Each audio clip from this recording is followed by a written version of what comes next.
He's quoting P. Heyman here. Oh man, get out of here, Miller.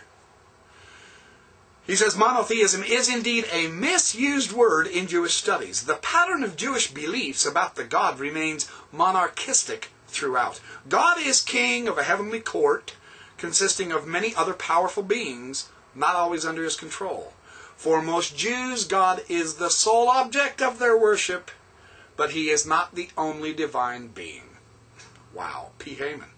In particular, there is always a prominent number 2 in the hierarchy to whom Israel in particular relates.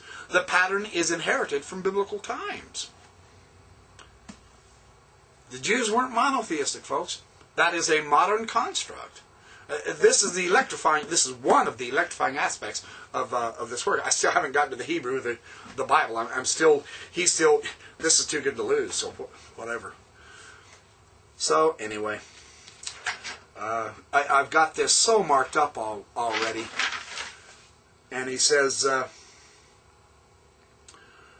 man, let's see here.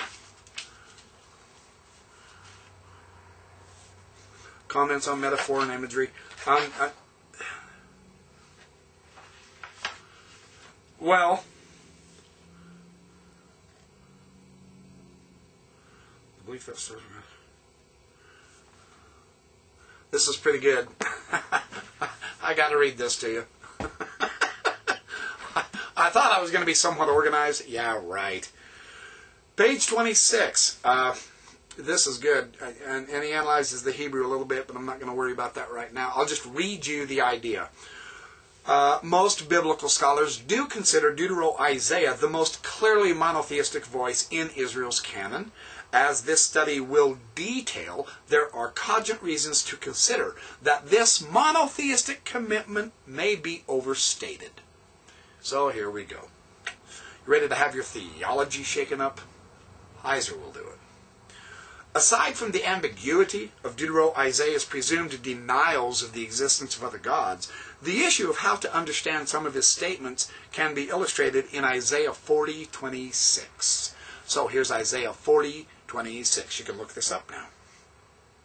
Lift up your eyes on high, and behold who has created these objects, these stars, who leads their hosts by number, who commands all of them by name, by his tremendous power and mighty strength. Not one is missing. Very interesting scripture.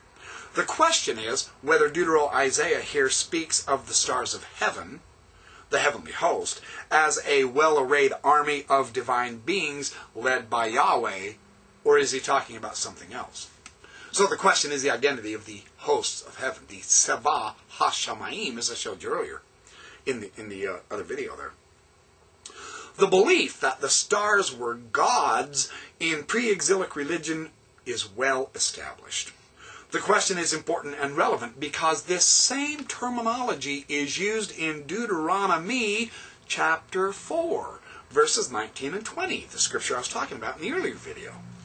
That is related to Deuteronomy 32, 8 and 9. You see how this is all starting to come together? Between the what he's establishing is the language in Deuteronomy, chapter 4 and chapter 32 and elsewhere, is the same language that Isaiah is using in chapters 40, 41, 42, 43. In the monotheistic chapters, the so-called monotheistic chapters, Isaiah is using the language of the council of the gods because that is the setting. The issue is not one God, monotheism. The issue is the incomparability of Yahweh to all the other gods. That is what Isaiah chapter 40, 41, 42, 43, and 44 is all about. Fabulously interesting here. This is not a denial of their existence. This is a denial of their being as great as Yahweh. Fabulous. Very, very interesting. If a Mormon was to write this, we'd be laughed out of court. Well, what about it now? Biblical scholarship coming at you right between your eyes, man. Sticking that old arrow with the little suction cup that we used to play with our bows and arrows as kids. Doink, hitting you right in the forehead, man. So, the starry host of heaven were thought of as deities created and commanded by Yahweh. Page 26. And he discusses this in detail in chapter 4. The stars were animate deities. Firmly under Yahweh's control, definitely. But that's on page 27. So, I thought that was kind of interesting. I'm going to shut the tape off for a few minutes so that I don't just sit here and read and look. I'm not as well organized as I wanted to be, but I'm getting there. You know, after all, I'm just an amateur, right? Yeah. I'm back. It only took me about 25 minutes of searching. Woohoo! Just call me Speedy Gonzales. Andale, andale, andale. Rima, rima, rima. Page 31. Okay, it took me 3 minutes, all right. Linguistic parallels between the Ugaritic terms, the various different defining terms for the Council of the Gods, the Adat El, the Adat Elim, the Dor El, the Dor Ben Il, the Dor Ben Elohim, the Bene Elohim, so on and so forth. There's many different terms, is what he's saying. In both Ugaritic, these same terms are utilized in the Hebrew Bible. And he shows a very good example. Psalm 82:1, the Adat El. The Adat El. And what this is, he says, is this is various translated as the Divine Assembly, the Divine Council, the Assembly of God, or the Assembly of El. And he says, an unpointed derek, the Hebrew word derek, and this is the, derek means the way, the path, the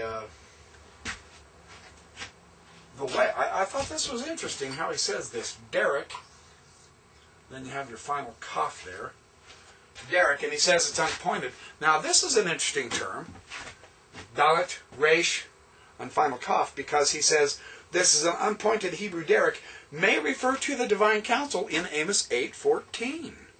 The word is typically pointed as derek with the two segols, the vowels of the segol, so this would be a segolet noun, derek, as meaning the way, but it may actually be, now get this derek may actually be the word, and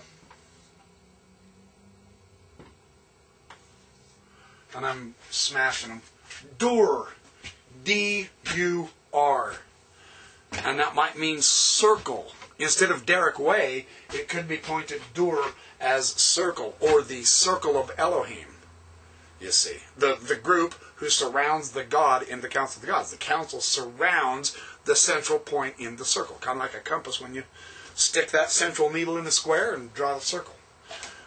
So it depends on how you point it, and they get a play around with Hebrew like this all over the place. Scholars do this all the time. It's very interesting how it can also mean congregation, circle, group, assembly, so on and so forth.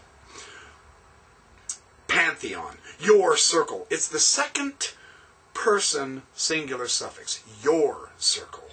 In other words, your pantheon. In Amos, talking about the Council of the Gods. So I thought that was really kind of interesting. And then the Basod Adonai, of course, the Basod Yahweh is the council of the Lord, and he wants to know if they stood in the Basodi, if they stood in the council. That's Job, and then no, I'm sorry, that's Jeremiah 23. Of course, this is Jeremiah asking the false prophets, have you stood in the council of the gods? I have. I've heard the decree of the gods. I was there. You didn't. You're prophesying falsely. And that was in Jeremiah's day when all hell broke loose. Job 15:8 refers to the council of the God, the Sod Elo. And it's very interesting here. This is kind of, this is worth putting up. Just bear with me for just a minute. I know you get tired of watching me write Hebrew, but that's tough luck. It's great practice for me, and it's great practice for you. In Job, this talks about the Sod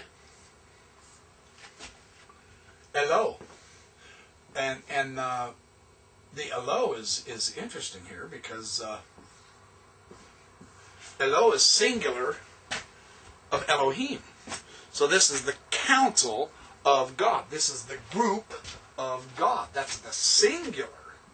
So that is singular. That is God, singular. And then this is so, the council, and the assembly of God. And that's in Job